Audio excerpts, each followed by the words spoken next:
Hey Sainers, welcome back to the Saints TV YouTube channel. Welcome to Saints TV Weekly for April 21st, 2025, Easter Monday edition. As always, thanks to Inglewood Coffee Roasters as the sponsor of the video. Check out their website, www.inglewoodcoffeeroasters.com.au, and they've got coffee, tea, chai products, all at a discount, thanks to Inglewood. Okay, this isn't going to be a long video, I hope. I have had a night's sleep, collected my thoughts. I've got the podcast in a couple of hours, so we're going to be doing that nice and early as well for you guys.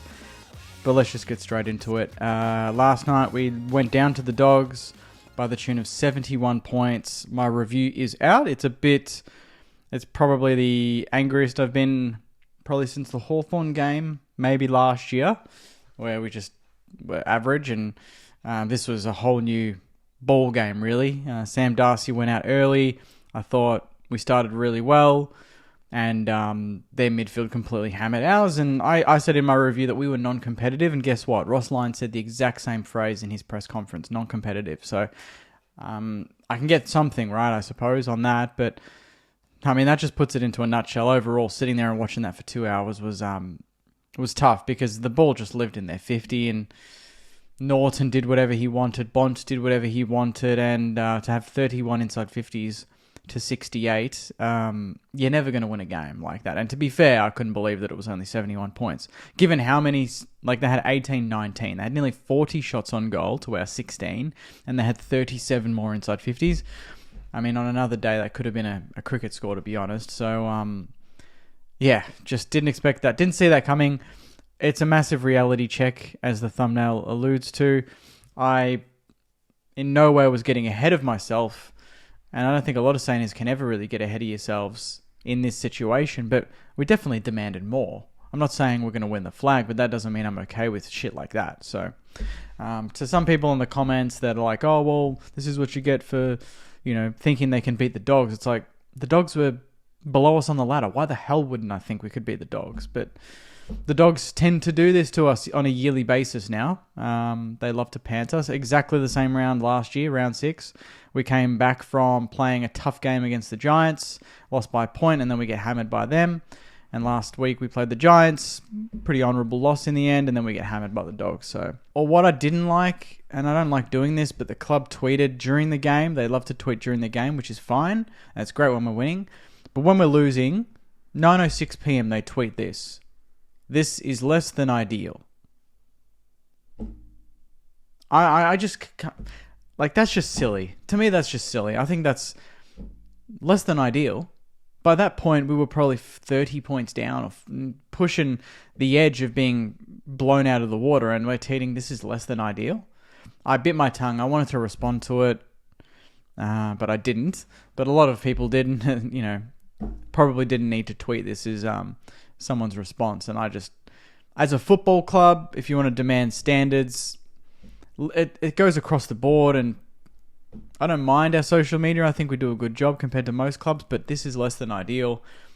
Like, in a way to be humorous during the game, I just don't think it's the right time when there's people there that are really emotional and invested and pay their money, and some people even traveled a long way to watch that shit show. So I just think that's a little condescending. Quick summary of injuries. Dodson, Liam O'Connell, they were all tests. I think they were fine. They played for Sandy. Clark about a week away. Butler about 2 weeks away. Jack Carroll 2 weeks. Mateus pushing for 1 to 2 weeks. Dougal Howard supposedly this coming week. Ross said in his presser that he could be available. Max King will have a quick update, but we know what happened there. Paddy Dow, Zane Cordy, TBC.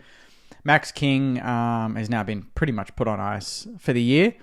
So he's going in for surgery. 24-year-old is now undergoing a second arthroscope as he continues to deal with lingering pain in his joint.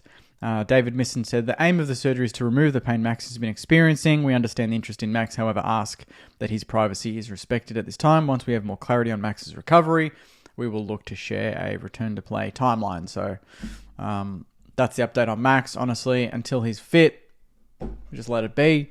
There's no point in harping over it. Nothing's going to change anything. He's going to go into surgery. He can't control this. And fingers crossed, we can see him at some point in his career up and about and dominating. Switching to VFL, and Sandy got their first win. So congrats to Brendan Goddard 71-89 against the Dogs at Whitten Oval. So I think the Dogs were in the top 4 at the time, so good win. Highlights, Hugh Boxshall had a huge game, 33 and 9 tackles. Max Heath, a goal and 25, with 25 hitouts if you don't mind. Toby Travalia, 26 and 2 goals. Great game from him. 3 tackles. Angus Hasty, 26 and 6 clearances, which is very impressive. Alex Dodson, a goal and 18 disposals as well. Isaac Keeler, a goal and 12 disposals. Harry Boyd, 20 hitouts. Liam O'Connell eased his way in with 12.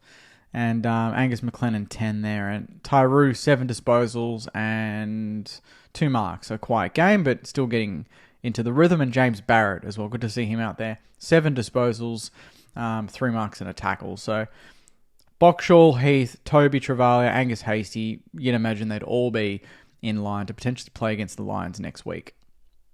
Speaking of the Lions game, we are debuting a new Anzac Guernsey. So just a quick shout out to the club. Again, the merch is always top notch. I want the football to be top notch, but the next best thing is, I guess, looking good when you're winning. And we've got a good Guernsey to wear on the weekend. To be honest, that looks like a ripper. So I might pinch one of those. But yeah, that's against the Lions for the Anzac appeal round coming up on Saturday afternoon. And now switching to that game. St Kilda Brisbane, round 7, 1:20 p.m. Brisbane are coming off a loss, so are we. Brisbane are the reigning premier, and Brisbane love to hammer us at Marvel. Very similar to the Dogs situation. Every time we play these certain teams in these situations, we get pantsed. I don't want to get pantsed, but yeah, you got to be a little worried if the Dogs midfield does what it does. Of course, the Lions midfield is next level as well, and the Lions have probably more weapons around the ground to hurt you on the scoreboard. So this is going to be a major test of our mental, I guess, maturity and how we can bounce back from such a performance. Obviously, no one is expecting us to win, and that's totally fine. But it wouldn't surprise me if we actually perform because we're not expected to, and there's no pressure, which is seemingly the way we love to perform away from home or against teams like Geelong that I guess most people don't think we can beat. But it's a good test. We move on. We've seen the good parts of the year so far and the poor parts. So what this part's going to be, I've got no clue, but I dare say there will be at least 3 or 4 changes. And the Lions haven't been great all year, but they are the Lions, and they are also 4-1, I think, or 5-1. So they've been pretty impressive, even though they've been down in a lot of games. They're still getting the job done. And lastly, tipping. It is not over yet. We've got the Geelong Hawthorn game. And there were a couple of upsets this week, so I don't think anyone's going to get the perfect score, but we will double check that after the Geelong Hawthorn game. So on that note, that is Saints TV Weekly, a nice speedy one, under 10 minutes. A lot of topics there. Last night, not great. 5 things will come out this afternoon. The podcast we're recording early, so the podcast audio should be out on Spotify, Apple, hopefully early today, and the video version will drop, as always, tomorrow evening. Footy abroad tomorrow evening, and then all the usual stuff in the lead up to the game against the Lions in round 7 on the weekend. So on that note, Sanders, I'll leave it there. Thank you very much for watching. Please like, comment, and subscribe to the channel. Support Inglewood if you can. There's a discount there ready to go for you. And I'll see you during the week. Take care. Enjoy your Easter Monday. And as always, go you mighty Saints. See you guys.